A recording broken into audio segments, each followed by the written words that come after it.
Your website is the mousetrap. Your content is the cheese. Welcome to Content Matters with Barry Feldman and Andy Crestodina. It's a mystery to many. It's just a number. But if you care about search marketing, domain authority is probably a number you want to understand. That's why domain authority matters. Let's talk about it. I think I'm talking to an authority on domain authority because of your knowledge about search and analytics. And I think the timing's right because I pointed out to you, Andy, that there's not that many great articles about it. It's not really that well not that well understood, and it's often misunderstood. And so you wrote a great article about it. I got the cue from you, and I went to a tool that told me all the questions that people were asking on the topic, copied and pasted them into a content template, and then spent the next few weeks gradually building up a little body, a little piece of work there that just answered all the top questions on the topic of domain authority. Super fun, super interesting, super important topic and metric. So I'm excited that's what we're doing today. Yeah. Well, thank you for the credit, for the idea. I hope that it gets the traction we want it to and ranks. I think, the authority on domain authority is clearly Moz, which might be a new name to some people because it's their number. And let's start by clarifying what it means. What is domain authority? Yep. Here's a quick definition. It is the general likelihood that pages on a specific domain or website will rank in Google. It's about how credible a website is among other websites. It's a metric that takes into account mostly link popularity. If lots of sites and if very credible websites link to you, you have a high domain authority on a scale of 1 to 100. If very few websites link to you, you have a very low authority on a scale of 1 to 100. So really it replaces the old metric, which we all used to use, which is called PageRank, capital P, capital R, one word, PageRank, which is Google's own metric that they used to tell everyone if their site was credible or not. That was a scale of 1 to 10, and named after Larry Page, not Web Page. And it really summarized the core of the Google search algorithm, the formula for deciding who ranks how high for what, because Google is really based on the credibility of a website among other websites. If you're mentioned a lot and linked to a lot from other sites, especially from other sites that have many mentions and links to them themselves, that is a huge importance to your rankings. PageRank is no longer a metric we can see anymore. It's the tool that showed us is no longer updated. So we all use this proxy tool. Moz has created this tool, and it actually correlates very highly with rankings. So it's quite useful. If search traffic is important to you, you probably know what yours is. It's easy to look up. We'll talk about it in a minute. Domain authority is a proxy for PageRank, and it's an indication of how likely you are to rank. Okay, so PageRank, I'm glad you pointed it out. I was thinking for a second maybe it'd be me and I'd tell you something you didn't know about search. Crazy me. So Page is Larry Page. So that conveniently sounds like a term that would be about search, and an algorithm name that made certainly made good sense. Did PageRank rank the page, or did it rank the site? It ranks. Oh, that's a good question. They always talked about it in terms of the site. A site was a PR4 or a PR6.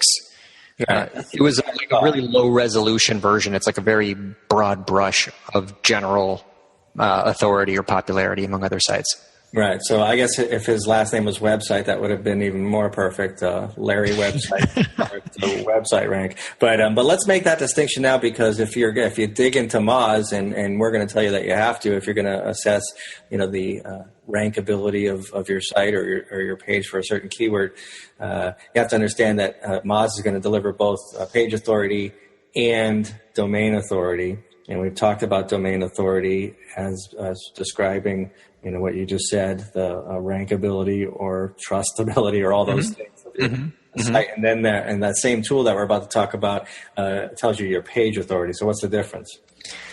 So what really matters is the authority of a page. Every keyword or phrase or search term is a competition, and every page is a different competitor. So the likelihood that your page will rank for that phrase is partly a test of the authority of your specific page against the authority of the other high-ranking pages for that phrase. So what ultimately matters is the page. Now, we can't use page authority to compare things all the time because we're content marketers and we're often going to create a new page and we have nothing to compare to because our new page doesn't exist yet. What's its authority? So we pan out one level and look at the general authority of our domain compared to the authority of the other domains that are also ranking for that phrase. And then that helps us give a sense for competition. Don't target a key phrase if the other high-ranking pages for that phrase have a domain authority much higher than yours. It's not worth it. You'll never rank.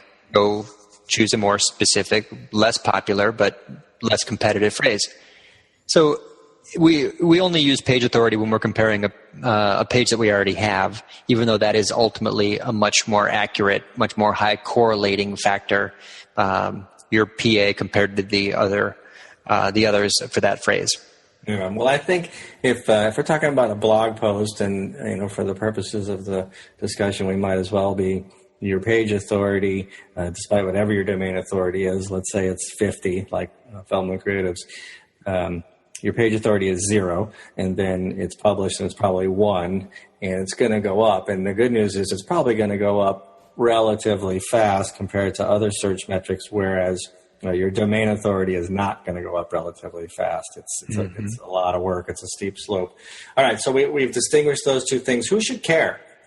I guess we've made it pretty clear. Those that are doing search, those that care about search as a channel, those that are doing research. Is that the list entirely? Do search engines care? Well, if you're publishing a piece of content, you should have a plan to get traffic to it. And if part of that plan is search, then you care. It's not the only way to get traffic to a page or to a website.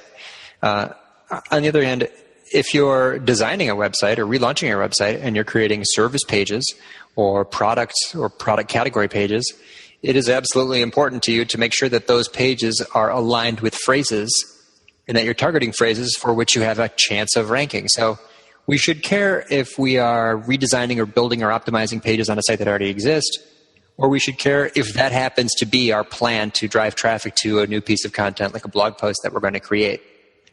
All right. So anybody that keeps listening is in this group of people that should care. So let's tell them how to do this thing. I know that I do it, you do it. You taught me most of what I know about it. You do it with a couple of tools, and they're free. And if you're not familiar with them, you're about to become familiar with them.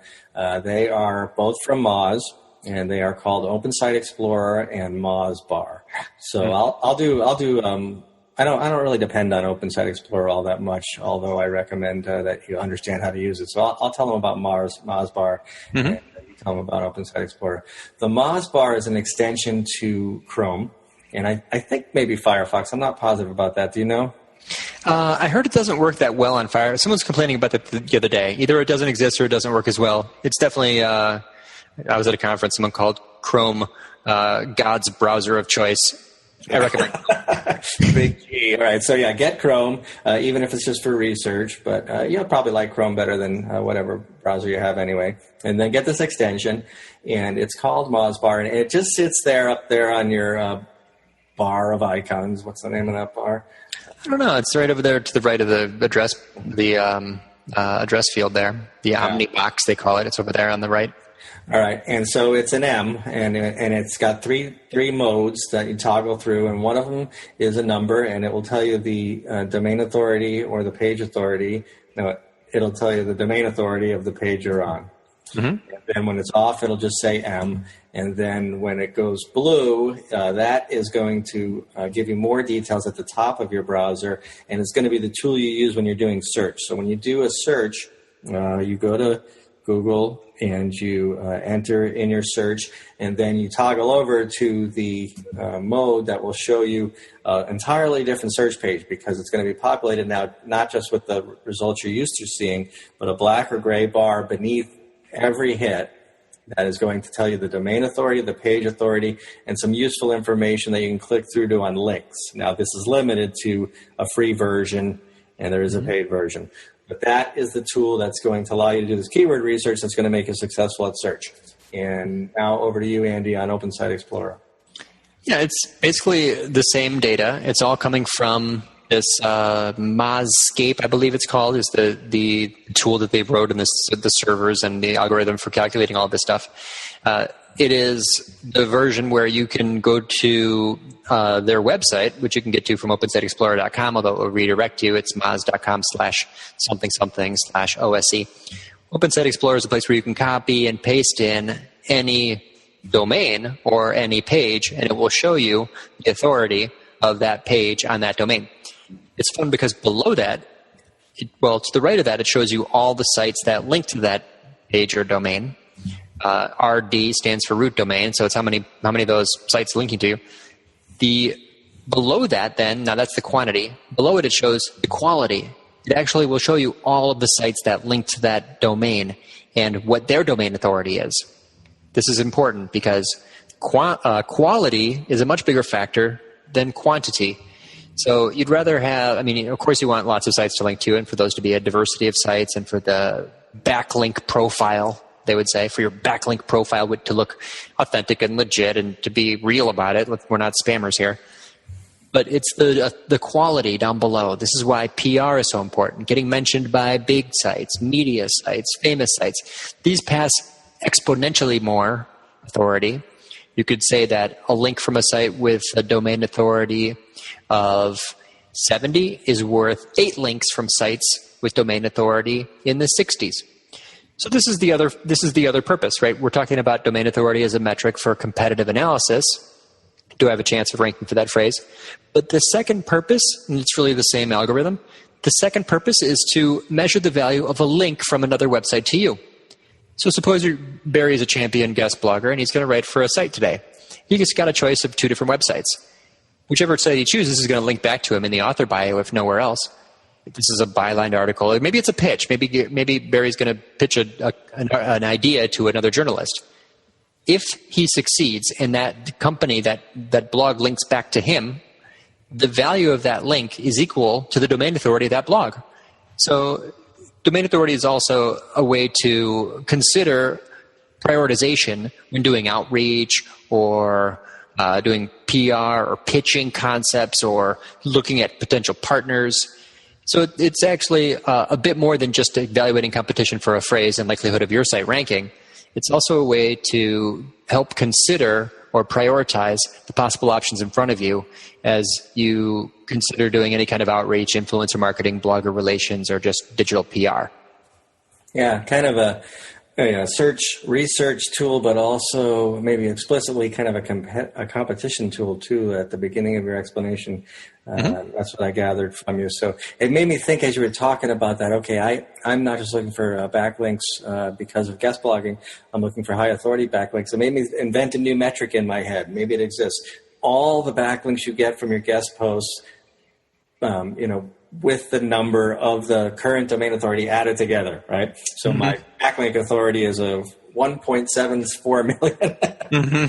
That'd be a cool number to know. It's certainly a number you'd want to see go up, and it'll go down with domain authority going down. Okay, yep.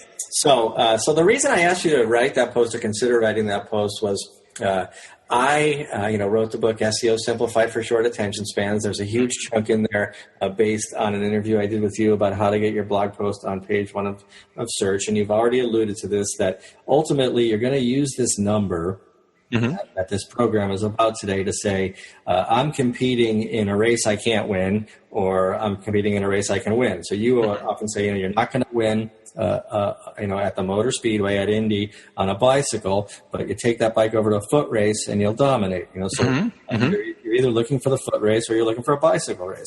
And so I tell that story to people and I go, all right, your domain authority is 30. That's going to be tough because most of these keywords you're going after, those SERPs are dominated by domain authorities that are 50, 60, 70, 80, 100. The question is, how do I get domain authority? It's not an easy question to answer, but let's give them what we got on how to improve your domain authority. This is the great question. The answer is difficult, right? Because basically what I'm going to say is it's marketing. It's search-savvy marketing that increases your domain authority. So in that example, right, our domain authority is 30, so we've got to decide where we're going to play.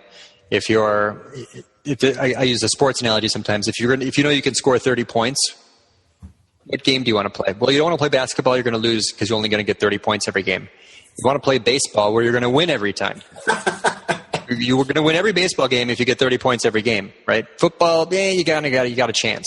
So this is, but ultimately we're not going to get stronger unless we hit the gym and we get more. We're going to have a better chance of actually. We want to increase the total domain authority, which is the other focus, not just choosing and using phrases that are in our competitive set, but going bigger in the long run and paying attention to this. Eating our vegetables. Here's what it looks like. Anytime, be opportunistic. Anytime that you see something that might happen somewhere else that could reference you, your ears are going to perk up and you're going to say, aha, there's a chance.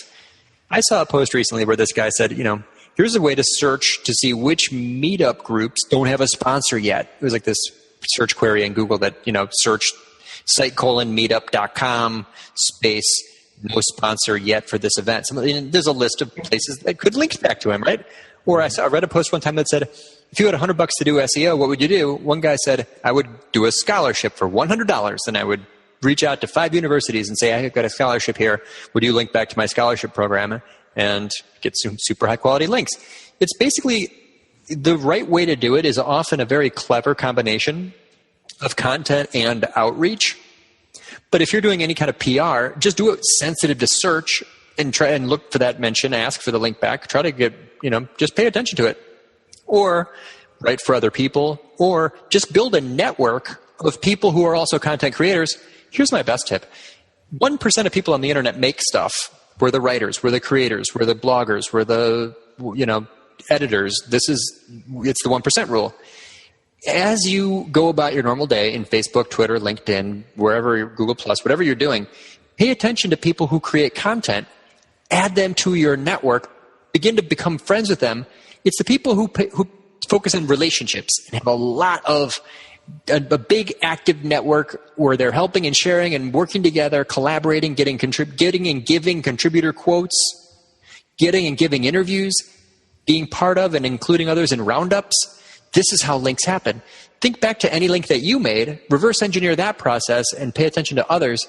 It's really just a matter of networking with content creators, making something worth linking to, and making it visible to them. Yeah, I think you could say domain authority is a number that reflects the magnetism or the magnetic power of your site. And to increase it, you need to increase the magnetic power of your site. So there's quite a few ways to do that. Yep, and that's well said. Yeah, none of them easy. All right, so let's lay on our listeners our usual conclusion that is about mousetraps and cheese. So I'm going to give you a content-related cheese tip. And here it is. Andy mentioned just now that you get backlinks by guest blogging. It's one of the more powerful ways to actually control the link building that you can do. And of course, it's work, but it is outreach and it is writing and it is SEO and all that stuff. And so you want to target high authority sites and get the gig if you haven't before. And so how do you do that? Well, we had an episode entirely about guest blogging. So start off by listening to that and reading my deep advice about guest blogging. It's something that I've learned a lot about over time. But I have a formula that makes it hard to say no to me, and that is I've done keyword research on behalf of the editor. I just did this a week or two ago.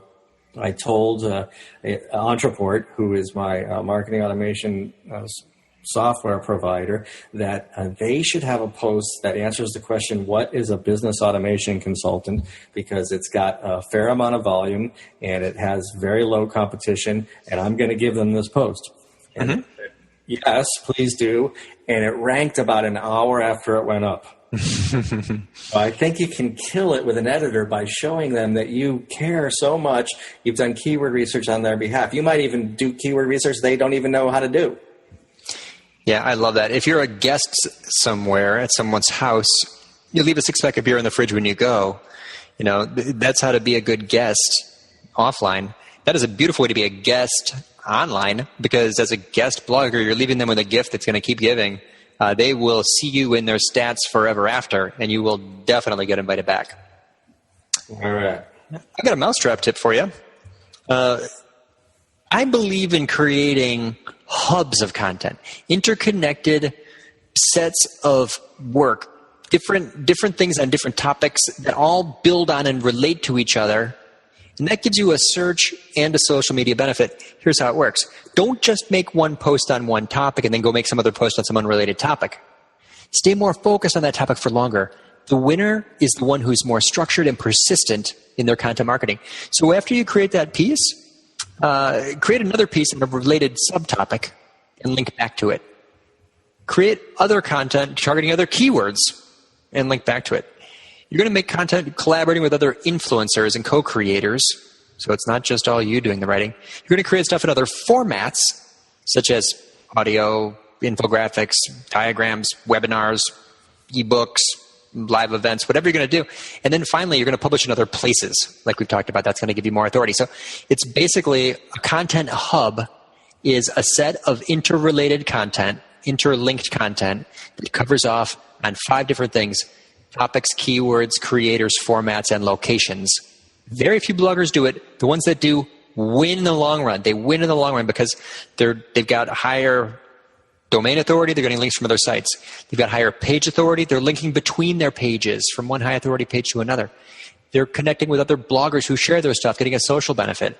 They're publishing in other formats. They're keeping that visitor longer. Everyone that follows them for that one topic and shared that one piece is very likely to like the next piece.